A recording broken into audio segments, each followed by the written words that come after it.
In the blazing heat of the 1975 summer, the world of cricket was about to witness a spectacle that would etch itself into legend. The first ever Men's Cricket World Cup. Amidst fierce competition and high stakes, no one could have foreseen the exhilarating surge of the West Indies, a team that would defy all expectations, rewrite history, and claim the title with a breathtaking display of power and finesse.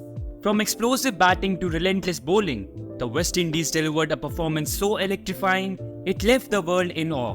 So, get ready to relive the electrifying moments and breathtaking drama of their astonishing journey to the World Cup glory.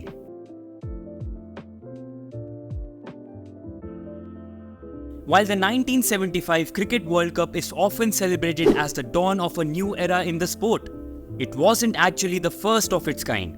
2 years earlier, in 1973, the cricketing world witnessed the inaugural Women's Cricket World Cup.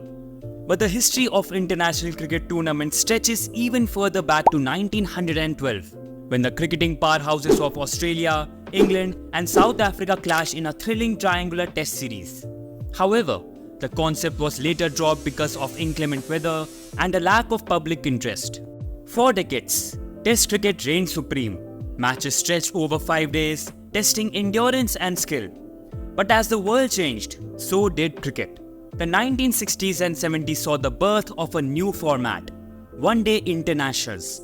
Fast, dynamic, and unpredictable, ODIs captivated fans and brought a new energy to the game. The first ever one-day international match was played on January 5, 1971 at the Melbourne Cricket Ground, and it came about quite unexpectedly. Initially scheduled as the third test of a rain-affected Ashes series, the game was converted into a 40-over per side match to entertain the disappointed fans. Australia and England faced off in this historic encounter, with Australia emerging victorious by 5 wickets. A further 18 games were played before the ICC decided to host the first ever World Cup in 1975. The anticipation was palpable as the cricketing world watched, eager to see how this new tournament would unfold.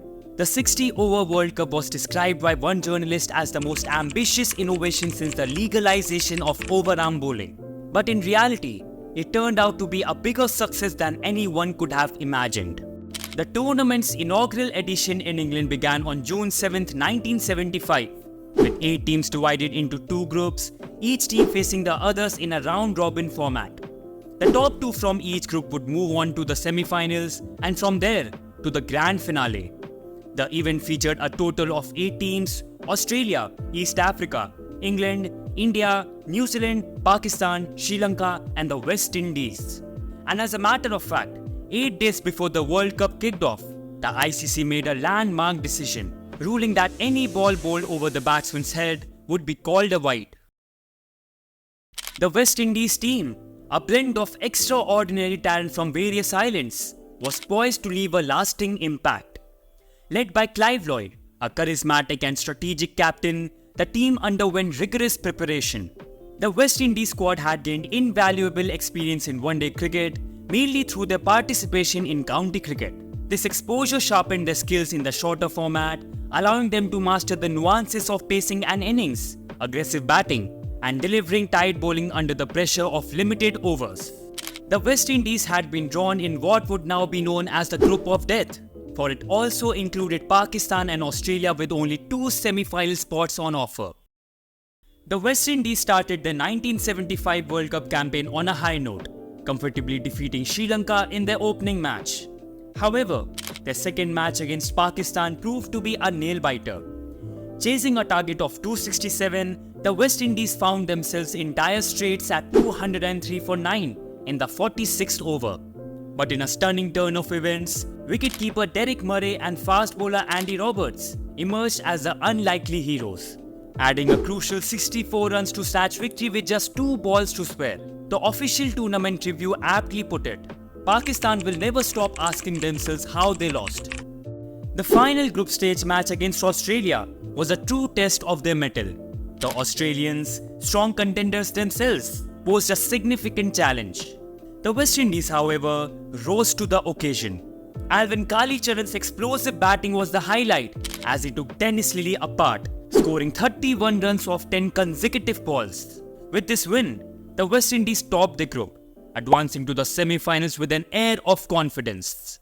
The semi-final against New Zealand was a battle of nerves and skill. The Kiwis, with their resilient approach, put up a formidable challenge. Batting first, New Zealand reached 92 for only one loss at the lunch break. However, after lunch, they collapsed to 158. In the run chase, a 125-run second-wicket partnership between Alvin Kallicharran and Gordon Greenidge laid the foundation for a 5-wicket victory. Finally, the stage was set for the first Cricket World Cup final at the home of cricket, and the final match was sold out 3 days beforehand. It was the longest day of the year that was ready for the finest cricket battle of the year.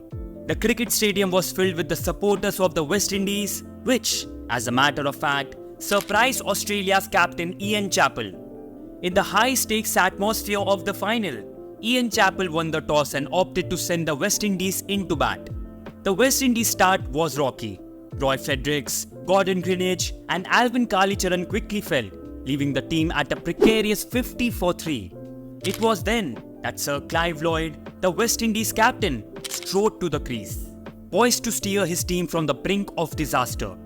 Lloyd, with unwavering determination, crafted a scintillating 85-ball 102, studded with 12 boundaries and 2 towering sixes. He unleashed a barrage of powerful strokes, dominating the Australian bowlers with his aggressive and confident batting. Lloyd's innings was a beacon of hope, a rallying cry to his team. Rohan Kanhai supported Lloyd with a crucial 55 of 105 balls, their 149-run partnership solidifying the innings. Keith Boyce and Bernard Julian also made vital contributions, boosting the total to a robust 291 for 8. From 50 for 3 to 291 for 8, Lloyd's brilliance was the catalyst that demonstrated the West Indies' resolve and skill. As Australia began their chase, they started cautiously, reaching 81 for 1. But then, the West Indies' own dynamo, Viv Richards, entered the fray. Richards orchestrated a series of dramatic runouts that turned the tide. His direct hits removed Alan Turner and the Chappell brothers, with Ian Chappell becoming his third victim. At one point, Australia were 162 for 3, but after this, they began losing wickets at regular intervals, leaving them with the daunting task of scoring 59 runs to win with just 1 wicket remaining. It was then that Dennis Lillee and Jeff Thomson batted valiantly, reducing the target to 24 runs off 11 balls. In a dramatic twist, Thomson was caught by Fredericks and the stadium erupted in wild celebration. However, the jubilation was premature as it was revealed that the bowler had overstepped the line and the catch was deemed a no ball. When play resumed, the climax came swiftly. Thomson was finally dismissed by Derek Murray and the West Indies secured a thrilling 17-run victory. The crowd's roars of joy filled the air, a fitting tribute to the team's outstanding performance and Clive Lloyd's unforgettable innings that had set the stage for this historic triumph. It was the moment we realized we had arrived, man of the match Clive Lloyd said later. After their triumphant victory in the 1975 World Cup, the West Indies established themselves as a dominant force in international cricket, achieving an unprecedented feat by winning the tournament without losing a single match. The West Indies' dominance was not just a one-time success, but a testament to their formidable capabilities, as they continued to build on this legacy with another World Cup win in 1979, further solidifying their status as one of the greatest cricketing teams of their era. However, this golden era was not to last forever, as after 20 years, the same dominance that defined their rise eventually faced challenges, leading to a decline in their cricketing fortunes. So, to explore the factors behind the decline of West Indies cricket after their golden era, be sure to click on the video that's now on your screen. Don't forget to like, share and subscribe to my channel for more videos like this. Until next time, keep watching this beautiful game. See you soon.